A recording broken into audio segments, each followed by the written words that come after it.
We are discussing the client logos again today, learning from other people's mistakes. My name is Andre Leroux. Let's begin. First up is a dog logo. Not bad.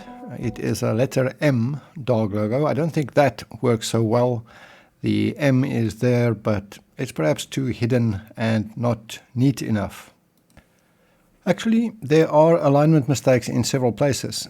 If we do the horizontal flip trick on this logo, you can see the problem. Of course, it doesn't have to be symmetrical. It's okay if you want asymmetry, but then it has to look intentional. This design is close to symmetrical. It looks like you were aiming for symmetry, so then the slight asymmetry looks like a mistake. Also, compositionally, the placement of these stars almost touching the edge of the glasses isn't ideal. They should either be well inside the top edge of the glasses or they should break that line. Next, a three-eyed woman. Interesting. The first thing is the anatomy. She has a very long face with the eyes too high up. Like we saw in a previous video, the eyes go in the middle, halfway between the top of the head and the chin. Also, the third eye has these small gaps here, too small and not necessary. It adds clutter, better without them. Simpler is better. Cut from your logos whatever details you can cut. And then those rings. It is a missed opportunity. The third eye implies a theme of spirituality or clairvoyance or enlightenment. Wouldn't it make more sense if that eye was the center of the circles, like the circles emanate from the eye rather than from the nose? And I'd make them bigger and not black. The black lines are too strong and heavy in this design. They could be more floaty. That would fit better with this theme. Next up is a shell logo. There is potential here, but we need more precision. If we compare the gaps between the lines down here, they are all over the place. It looks like the top one and the bottom one are the same size, but yeah, you've got to fix that spacing. I would start with circles and get the spacing just right.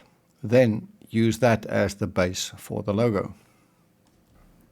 And you made most of the overlaps like this, with the top line cutting the bottom one. But you don't have that on these two overlaps.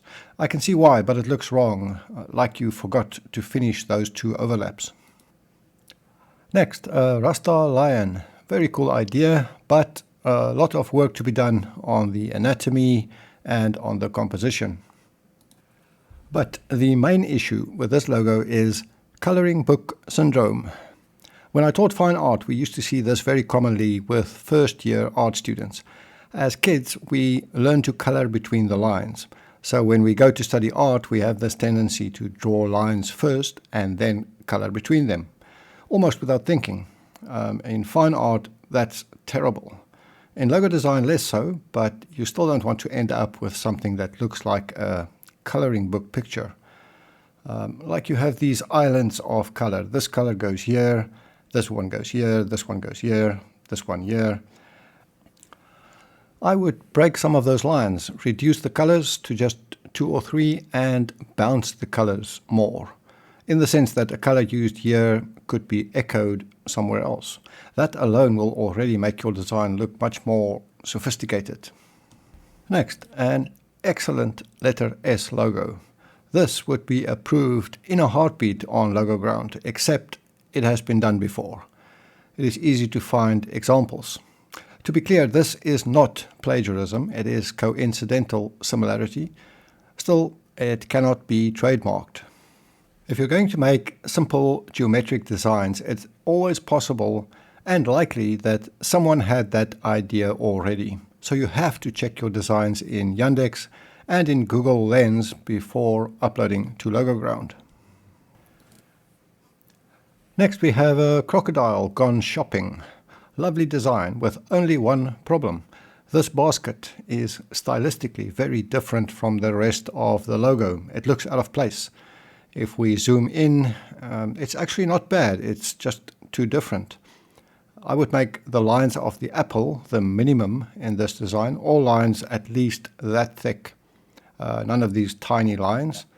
And by the way, very small gaps here. Too small. Easy to fix.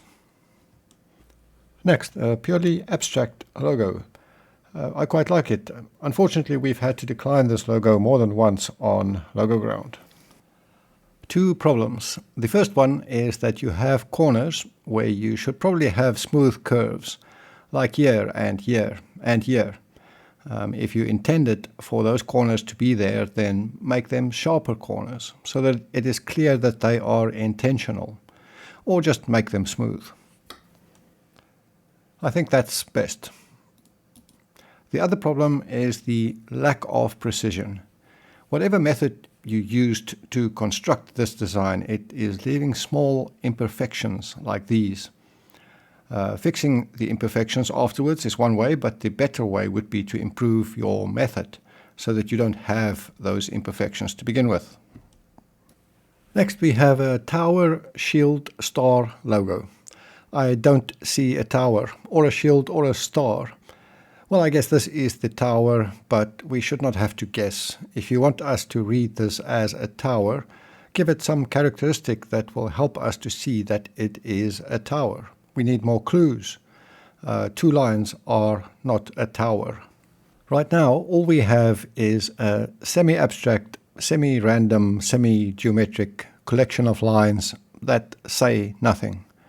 So the decline reason here is the one that says not LogoGround quality, which means it might work as a logo, but we think it's not interesting or memorable enough to earn a place on LogoGround. Next, an unusual elephant. Unusual is good in logo design. You want to do something new and unexpected, but if you play around with anatomy, it can very easily look like you simply don't know what an elephant looks like. I'm assuming you know that an elephant doesn't have ears on its butt or legs coming out of its mouth. I assume it's intentional and you're trying to get to something new, and that's good. Do that. But right now you just have a weird elephant. Keep experimenting. Next, letter G pencil logo. It's quite good. It is clean and clear. The only thing here that I think is unsuccessful is this curved line. As with some of the other logos today, it should appear more deliberate, either straight or curved.